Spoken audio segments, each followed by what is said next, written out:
अस्सलामु अलैकुम वरहमतुल्लाहि वबरकातुह। मोहतरम भाइयों, बुजुर्गों और दोस्तों,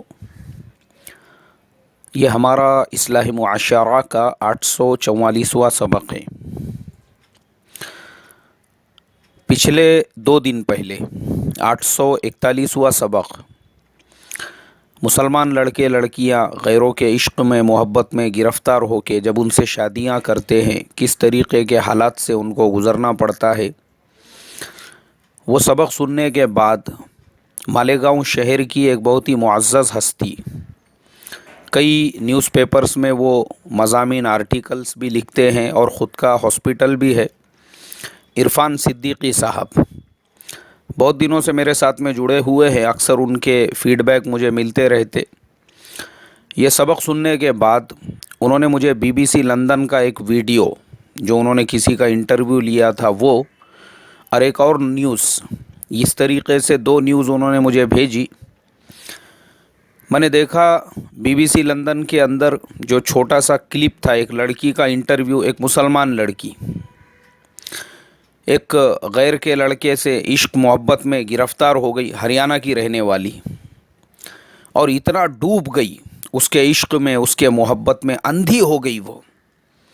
उसने अपना नाम भी बदल दिया, नाम भी उसने गैरों वाला रख दिया। और वो सब करने के बाद अब चूँकि जब शुरू का पीरियड होता है इश्क का, मोहब्बत का, तो नज़र नहीं आता है पूरी, बस ऐसा लगता है कि जो मेरा हीरो है, मेरा शोहर है, मेरा हस्बैंड है, मेरा आशिक है, बस वही सब है कायनात में, उसके अलावा कुछ नहीं है।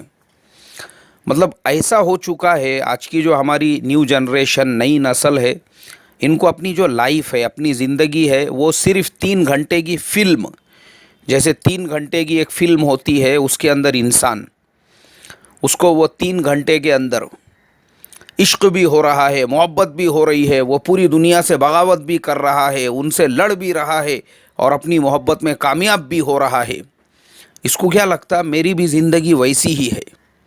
टीवी का एक सीरियल, उसके अंदर सारे ज़माने से बगावत लेकर वो अपनी माशूक़ा के लिए सब कुछ करने को तैयार हो जाता है। इसको लगता है कि नहीं, रियल जो लाइफ है, रियल, वो भी ऐसी ही है, क्या मालूम। तो प्रॉब्लम क्या हो चुका है, ये आज का जो न्यू जनरेशन है, ये जो पागल हो गया ना, इसका एक रीज़न ये है कि इन्होंने अपनी ज़िंदगी को वही 3 घंटे की फ़िल्म समझ ली है, वही टीवी का सीरियल समझ ली है। इनको अभी पूरी ज़िंदगी के आगे के जो अंधेरे हैं वो पता ही नहीं है कि ज़िंदगी में कैसी कैसी ठोकरें खानी पड़ती है, कैसे कैसे हालात का मुकाबला करना पड़ते हैं। बस अभी तो बस उसको आशिक, तो उसके मुकाबले में वो माँ बाप जिन्होंने पैदा किए, बड़ा किए, तालीम, एजुकेशन, ख़र्चा, सब कुछ बर्दाश्त किए, कोई हैसियत, कोई वक़्त नहीं उनकी। बस वो आशिक, वो मिल गया इसको अपना कलेजा ठंडा करने के लिए, बस वही चाहिए इसको। प्रॉब्लम ये होता है, अब वो लड़की ने भी वैसी की, मानने को तैयार नहीं, 10-10 मिल के समझा रहे उसको, नहीं, मज़हब भी बदल दिए, ठीक है, सब कुछ बदल दी, गई उसके साथ। अब जब उसके घर पे चली गई, शादी की उससे, कोर्ट मैरिज, वहाँ जाने के बाद अब इश्क की पूरी पोल खुल गई। अब तक तो दोनों अकेले थे ना, तो कभी सास का मुंह नहीं देखी थी, कभी ननंदों का मुंह नहीं देखी थी, भावजों का मुंह नहीं देखी थी, ससुरा पता नहीं था कैसा होता है, गैरों के घरों का माहौल कैसा होता है, वहाँ पे लोग कैसे ज़िंदगी गुजारते हैं, कुछ पता ही नहीं था।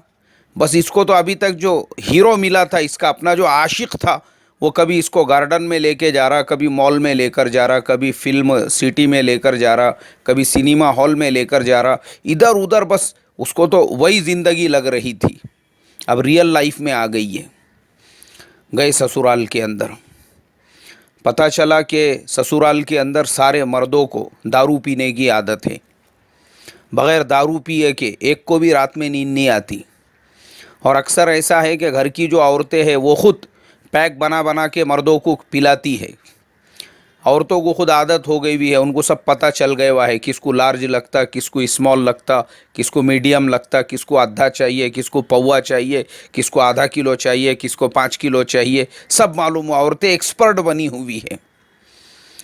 अब ये मुसलमान लड़की इसकी शरीयत के अंदर इस्लाम ने जिस घराने में इसने परवरिश पाई, उस घराने के अंदर शराब का नाम लेना भी हराम, शराब का नाम सुनना भी गुनाह। लेकिन आशिक के चक्कर में अंधी हो चुकी थी। अब उसके घर पे जाने के बाद पता चल रहा है वहाँ तो शराब पानी के जैसी पी जा रही है। अल्लाह हिफाजत फरमाए मेरे मोहतरम बुजुर्गों। जुल्म, सितम, मारा, ठोकी, ये सारे हालात उसने देखी। उसके बाद ससरे साहब शराब के नशे में धूत, उन्होंने बहू का हाथ पकड़ लिए उससे मुंह काला करने के लिए। अब वो चिल्ला पुकार करने लगी। इसका शोहर आया भागते हुए, क्या हुआ क्या हुआ? शोहर ने कहा क्यों चिल्ला पुकार कर रही है? बोले तुम्हारे पिताजी ने मेरा हाथ पकड़ लिया। तो पकड़े तो क्या हो रहा? बोले बाप बेटे में फ़र्क थोड़ी है कुछ, मैं भी उसी का बेटा हूँ। बोले इन्ना लिल्लाहि व इन्ना इलैहि राजिऊन। परेशान हो गई ये लड़की। क्यों? इसलिए कि मुसलमानों की तहज़ीब अलग होती है, मुसलमानों का तमद्दुन अलग होता है, मुसलमान घरानों की शान अलग होती है। मुसलमान घरानों में पर्दे का माहौल, ऐसा पर्दा, देवर से पर्दे का हुक्म, ससरा है उसके सामने नज़रें झुकाने का हुक्म, उसकी खिदमत से मना किया गया जिस्मानी। क्यों? इस्लाम में रिस्ट्रिक्शंस है। आने वाले दूसरे मर्दों से पर्दे का हुक्म है, चाहे वो आपके बहन का शोहर हो, चाहे वो आपका खलेरा मुमेरा चचेरा भाई हो, कोई भी हो। इस्लाम का माहौल एकदम पाकीज़ा माहौल, पर्दे का हुक्म। इसीलिए ऐसे बहुत सारे तकवे वाले मुसलमान हैं, खाली ये बातें नहीं हैं, आज भी ऐसे कई मुसलमान हैं, उनके भाइयों की शादियां होकर आज 50-50 साल हो गए, 30-30 साल हो गए, 20-20 साल हो गए, उन्होंने आज तक अपने भाई के बीवी को भी नहीं देखा। क्यों? नहीं, पर्दा है ना भाई। इस्लाम ने जब हुक्म दिया, और वो औरतें भी इतनी पर्दे वालियां हैं, इतनी पर्दे वालियां हैं, वो अपने देवर के सामने भी बग़ैर पर्दे के कभी बाहर नहीं निकलती। क्यों? इस्लाम ने हुक्म दिया। इस्लाम का माहौल ही पाकीज़ा है। वहाँ जाने के बाद पता चल रहा, वहाँ तो ये हाल है कि बस गनीमत का माल बना हुआ है, जिसके हाथ में जिधर से आया वो उधर से लूट रहा है। अल्लाह हिफाजत फरमाए मेरे मोहतरम बुजुर्गों। तो वो लड़की जब इन हालात से गुजरी, तब पता चला उसको हकीकत। वो केटीएम गाड़ी, वो मॉल, वो सिनेमा हॉल, वो घूमना, वो फिरना, वो गार्डन्स, अब उसको रियल लाइफ की हकीकत पता चली कि रियलिटी और ज़ाहिरी जो दिखावा होता है उसमें कितना फ़र्क होता है। जब हकीकत पता चल गई, उसके बाद फिर उसने वहाँ से भागने की कोशिश की और बड़े मुश्किल से उसको वहाँ से आज़ादी मिली। मेरे मोहतरम दोस्तों, ये सबक है, सबक उन सारी लड़कियों के लिए जो माँ बाप का घर छोड़ के चली जाती है, उसके बाद कैसे कैसे हालात से उनको गुजरना पड़ता है। अरे माँ बाप होते हैं। कोई भी लड़की, एक बात याद रखो, अपने मर्ज़ी से जब शादी कर लेती है और अब माँ बाप से बगावत कर लेती है, रिश्तेदार जब मुंह मोड़ लेते हैं, उसके बाद उसकी ज़िंदगी इतनी बदतर हो जाती है। ससुराल वाले क्या जुल्म कर रहे हैं, शोहर क्या कर रहा है, माँ बाप इंटरफेयर ही नहीं करते ना। माँ बाप बोलते हमको क्या करने का, तूने हमारे मर्ज़ी से, तू तो हमारे लिए उसी दिन मर गई थी जिस दिन तूने हमारे से बगावत की। अब जब मर गई माँ बाप के लिए, माँ बाप क्यों आएंगे इसके तरफदारी करने के लिए इसके ससुराल में? और ऐसा होता है, मैं आपको बताता हूँ। एक लड़की माँ बाप की एकदम चहीती, किसी किस्म की कोई तकलीफ़ नहीं, कॉलेज में पढ़ने के लिए जाती थी तो गेट के बाहर ही एक हीरो साहब मोहल्ले में किसी की फुकट में गाड़ी मांग के लेके आ गए, बड़े भाई का जूता पहन के आ गए, छोटे भाई का कुर्ता पहन के आ गए, भतीजे का चश्मा पहन के आ गए, हीरो बन के खड़े हुए हैं वहाँ सब भीख का सामान जमा करके। अब ये उनके इश्क में गिरफ्तार। ओहो क्या हीरो नज़र आ रहा है, क्या हीरो है, हीरो के मोहब्बत में गिरफ्तार हो गई। वो हीरो पूरा भीख के सामान पे खड़ा हुआ है। अब उसके बाद वो भीख की जो गाड़ी थी उस पर इसको राउंड मारने ले जा रहे हैं। किसी से पैसे उधार लेके आ गए थे, उसमें चाय पिला रहे। इसको लगा वाह, क्या पैसे वाला है, क्या गाड़ी वाला है, क्या कपड़े वाला है, क्या चश्मे वाला है। अब चलो बोले अब लव मैरिज करेंगे, करो लव मैरिज। अब लव मैरिज के चक्कर में जब पड़े तो लड़की के माँ बाप ने कहा, बोले बेटा हमने तहकीकात की, वो इंसान भरोसे के लायक नहीं है, उसकी फैमिली का बैकग्राउंड ऐसा है, वो तुम्हारे लायक नहीं है, वैसे घराने में हम आपकी शादी नहीं कर सकते। अब बेटी के दिमाग पे तो भूत सवार था, भूत। नहीं, बगावत बगावत, अब तो बोले कुछ भी हो जाओ, करना है तो उसी से। अरे नहीं बेटी, उसके अंदर ऐसी क्या खास बात है, उसके पास ऐसा क्या है, हम तुम्हारे लिए तलाश करेंगे, अच्छा रिश्ता देखेंगे, देखो जिंदगी तुम्हारी बर्बाद हो जाएंगी। बेटी मानने को तैयार नहीं, माँ बाप से बगावत करके चली गई। माँ बाप ने बोले जा, मर गई अब तू हमारे लिए, जब तू हमारी बात मानने को तैयार नहीं। कोर्ट मैरिज, कोर्ट मैरिज करने के बाद में अब कुछ मालूम नहीं, वो लड़की को इश्क में अंधी होके गए, उसके साथ में शादी हो गई। उसके बाद एक जगह भाड़े से, किराए से कमरा लेके रहने लगे। फिर थोड़े दिन के बाद उपास मारी मतलब फाका कशी की नौबत आ गई। उसके बाद लड़की के पास जो भी था बेचारी ने बेची, और जब शोहर को वो कहने लगी काम धंधे के बारे में, तो शोहर ने उससे कहा, देख बाबा ये सब काम मेरे से नहीं होते, ये काम धंधा रिक्शा ये सब अपन करते ही नहीं, बोले। वो बेचारी मजबूर होकर खुद उसने एक कॉल सेंटर में जॉब शुरू कर दी। अब वो खुद कमा के ला रही है, शोहर का भी पेट भर रही है, खुद का भी। हालांकि वो लड़का इंजीनियर की डिग्री लेके बैठा हुआ था, मगर सुस्त, काहिल, बचपन से आदत पड़ी हुई थी माँ बाप के टुकड़ों पे पलने की, आयत खाऊ, मेहनत करने की आदत नहीं। अब वो बेचारी जो है खुद कमा के लेकर आती, इसको भी खिला रही, खुद भी। देखो माँ बाप के मर्ज़ी से शादी करती, माँ बाप अच्छा घर देखते थे, अच्छा लड़का, पूरा फैमिली बैकग्राउंड।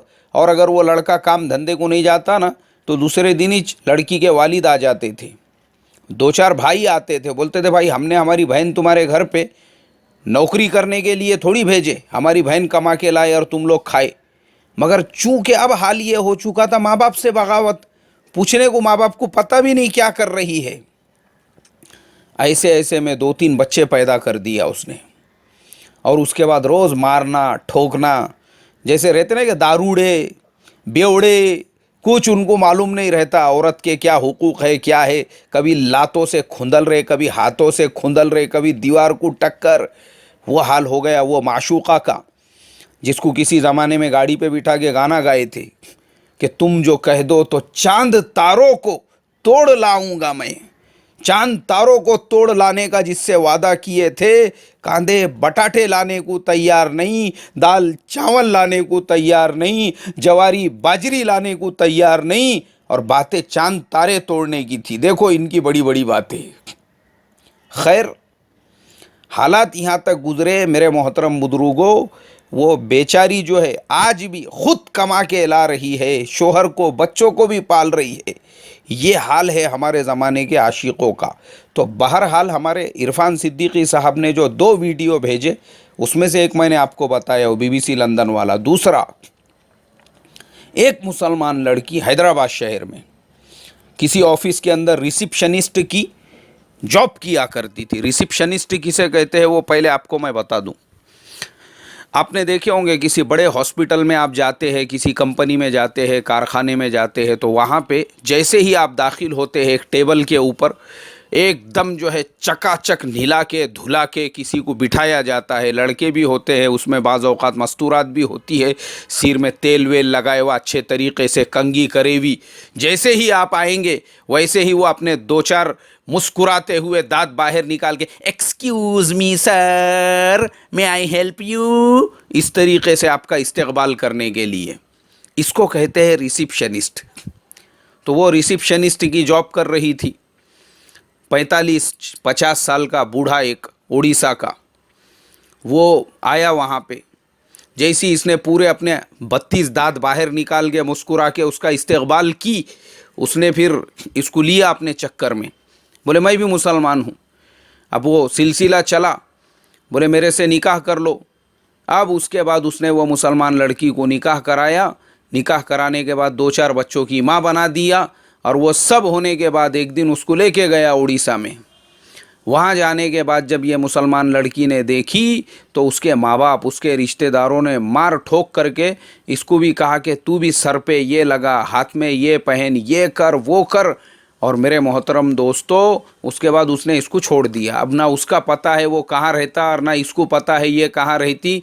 इसने पुलिस में जाके उसके ख़िलाफ़ कंप्लेन दी। लेकिन ये जो दर बदर की ठोकरें खाने की नौबत आई, ये शान पना करने की वजह से और कौम से बगावत की वजह से। अल्लाह हमको समझ अता फरमाए। अस्सलामु अलैकुम वरहमतुल्लाहि वबरकातुहू।